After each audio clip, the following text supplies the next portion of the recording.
against girls.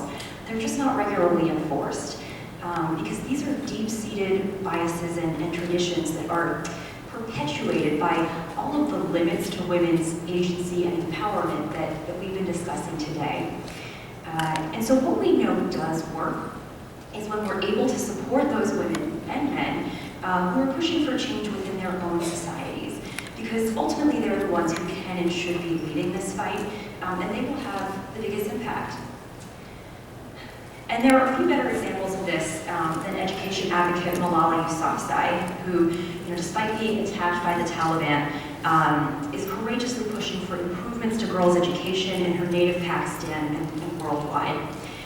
And as I said, there's no silver bullet for these deep-seated issues, but education probably comes closest.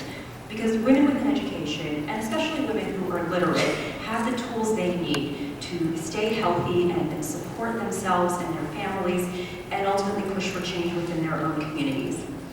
So we are advancing legislation that prioritizes working with other countries and education advocates like Malala to encourage smarter and better investments in girls' education.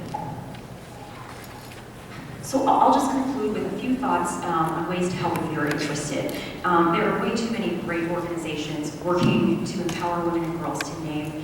I recommend Charity Navigator to look up ones that interest you. They have lots of recommendations and they rate charities based on their performance and overhead so you can see where your donation is going.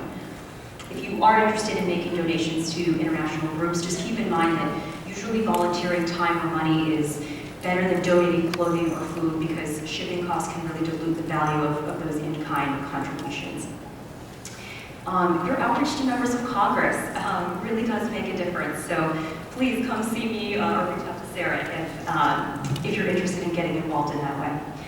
And lastly, I want to challenge everyone here, women and men, to find ways to stand with and support women and girls in your own life. We live in an increasingly interconnected world, and you would be surprised at the ways in which we influence others, even outside our country.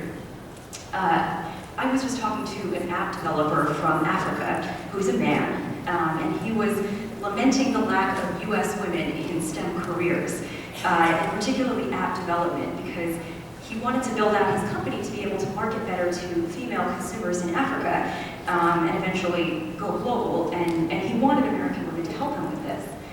So that's why I'm so excited we'll be hearing next from Nina Davalari about the importance of encouraging girls to consider these important fields here at home. So thank you all so much for coming out today. I hope you enjoyed learning more about what we and Chairman Royce are up to, and I'm happy to stick around and answer any questions you have.